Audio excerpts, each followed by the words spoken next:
Hey, how's it going everybody? So in today's video, I'm going to be upgrading my workstation's storage hard drive. Now, currently right now what I have is a 2 terabyte mechanical hard drive that basically holds all of my games. Not really my data, but more my games, because I actually have all of my data on a server right now. My game library, it has just basically kept on growing, so the 2 terabytes right now aren't sufficient enough. Instead of deleting games, I actually want to go ahead and upgrade the mechanical hard drive. So what I have here is a 4 terabyte hard drive.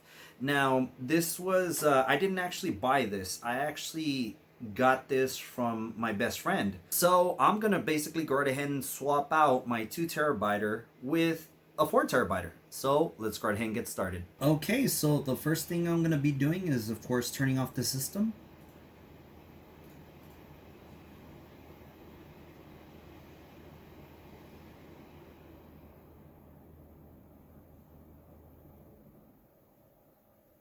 Now that the system is turned off, I'm going to go ahead and take out this side panel, as well as the other panel on the other side. Okay, now that we have the side panels off, instead of removing the 2 terabyte hard drive, I'm just basically going to go right ahead and install the 4 terabyte hard drive right here. So, if you're wondering basically why I'm actually installing it on the system instead of removing it, now my frame of thought is basically I need to go ahead and transfer all the data.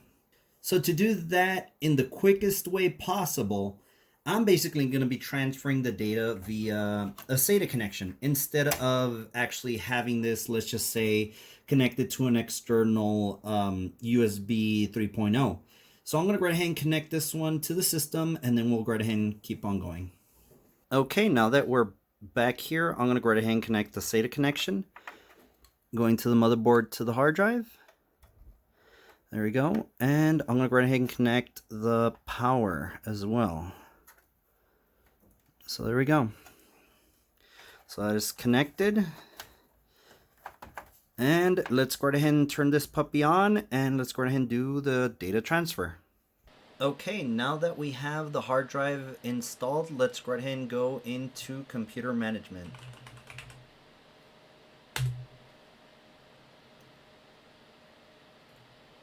Okay, now that we have computer management open, let's go ahead and go to disk management.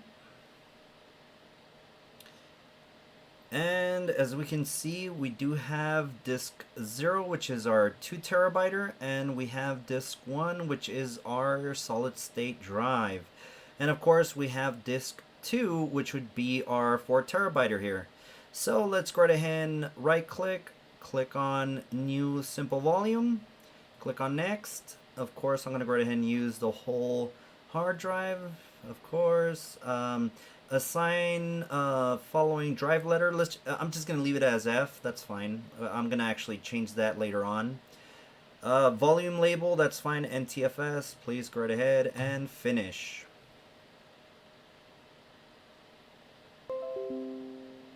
There we go. So we have our new hard drive basically formatted. So let's go ahead and start the data transfer. I could have gone and used some sort of software to go ahead and do this, but of course I'm just gonna do copy and paste. So let's go into data, and I'm just gonna go ahead and copy the games folder.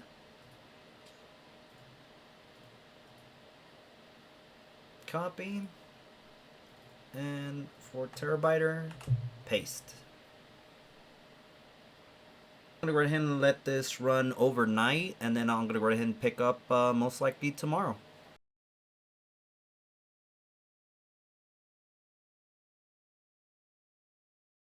Okay, so the data transfer just finished. So let's go ahead and go into computer management once again. Go to disk management. And here, what I'm going to do is I'm going to go ahead and basically turn this disk 0, which is our 2 terabyte, and I'm going to go ahead and put it offline. And on disk 1, which is the new 4 terabyte, I'm going to go right ahead and change the drive letter. So originally disk 0 was actually drive letter D, so I'm going to go ahead and give this one drive letter D. Enter. Some programs that rely on the drive letter might not run correctly. Do you want to continue? Yes. Alright, there we go. And as well, I'm going to go ahead and change the name of the drive to data. Cool. And that's basically it. So if you go to this computer, we have drive letter D with data. So the next thing I'm going to do is I'm going to go ahead and open up Steam and just verify that the data is being read off of this drive letter D. So yeah, let's go ahead and do that right now. Okay, so we have Steam open, so let's go ahead and go into my library and see if we can run something. So as you could already see, basically I already tested this, so it is working. So I just want to go ahead and just record and let you see what I see. Alright, so there we go. So as you can see, the computer does recognize the hard drive and it does know exactly where all of the files are. So we're good to go there. So I'm happy with this. And I completely forgot actually that I want to go ahead and also check Origin. So let me go ahead and run one of the games that I have and let's see if it's working. And there we go. So, yeah, so Origin is also working now that the data got transferred from one hard drive to the other. Alrighty, everybody, so that is the end of this video. And like always, I really do hope you enjoyed this video, and we'll catch you on the next one.